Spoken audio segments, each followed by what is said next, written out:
प्रीति जी, मैं आपके शो में शिरकत करने का मुझे मौका मिला, इसलिए मैं आपका बहुत शुक्रगुजार हूँ। आपके आखिरी प्रश्न से शुरू करता हूँ, क्या बीजेपी कम्युनल है? बिल्कुल 100% कम्युनल पार्टी है, मैं इस चीज को मानता हूँ। No if no but, BJP communal party है। दूसरी चीज, अगर आप मुझ पे कट कर सकते हैं, मैं डिस्ट्रैक्ट हो रहा हूँ तो मुझे समझ में नहीं आ रहा मेरी बात आ रही है नहीं आ रही, अगर आपका बिल्कुल प्रोड्यूसर कट बिल्कुल, कर आपकी सकते हैं। आवाज आ रही है, एकदम क्लियर आ रही है, लाउड एंड क्लियर है आपकी आवाज। जी, क्यों बट बहुत डिस्ट्रैक्शन, थैंक यू। दूसरी चीज तो बीजेपी बिल्कुल उस पे नो इफ एंड बट।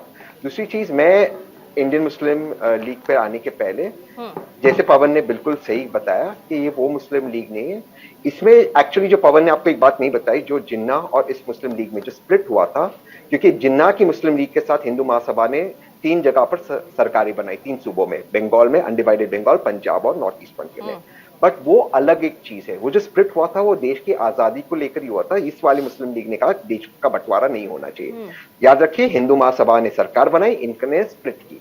ई अहमद को अटल बिहारी वाजपेयी जी ने क्या क्या, पवन ने आपको बता दिया इनकी क्या भूमिका रही थी। लेकिन इन सबसे आगे मैं एक चीज कहना चाहता हूं, अगर ये इंडियन मुस्लिम लीग देश के संविधान के खिलाफ है, मैं कोई इनका डिफेंडर नहीं हूं, मैं नहीं चाहता उसको कोई डिफेंड करे, तो माननीय गृह मंत्री, माननीय प्रधानमंत्री इनको इमीडिएटली इलेक्शन कमीशन में पिटीशन डाल के बैन कर दे। इमीडिएटली आज पार्लियामेंट पे पूरी बहुमत है, 1 मिनट के अंदर आप ऑर्डिनेंस निकाल दीजिए और कल पार्लियामेंट में पास कर दीजिए। किसी भी राजनीतिक दल में मुसलमान नाम या हिंदू नाम या बौद्ध नाम, ये नहीं हो सकता, धर्म का नाम नहीं हो सकता, कल सुबह आप निकाल दीजिए। और इसका मैं समर्थन करूंगा। ये जो आपके स्क्रीन पर चाचा जान दिख रहे हैं, ओवैसी चाचा जान, जो बीजेपी के बी टीम है, इनकी भी पार्टी को आप कर दीजिए ना, क्यों नहीं करते? आप देखिए, एक दूसरा एक एसडीपीआई नाम का दल था, पीएफआई को बैन किया। मैंने खुद इलेक्शन कमीशन में पिटीशन डाली कि पीएफआई एसडीपीआई का अंग है, इसको बैन करना चाहिए। Election commissioner, chief election commissioner ने क्या कहा, और न्यूज इंडिया ने इसे कवर किया था, कि एसडीपीआई के खिलाफ हमारे पास कोई सबूत नहीं, क्योंकि इसे भारतीय जनता पार्टी की जो सरकार है कोई सबूत हमें दे नहीं रही। गृह मंत्री जी कर क्या रहे?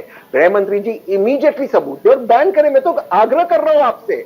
और अगर नहीं है और भारत के संविधान के नीचे आते, और अटल बिहारी वाजपेयी जी जो सेक्युलर थे, अगर उन्होंने ई अहमद को भेजा है विदेश, तो उनसे सवाल पूछे। राहुल गांधी से काहे सवाल पूछ रहे हैं?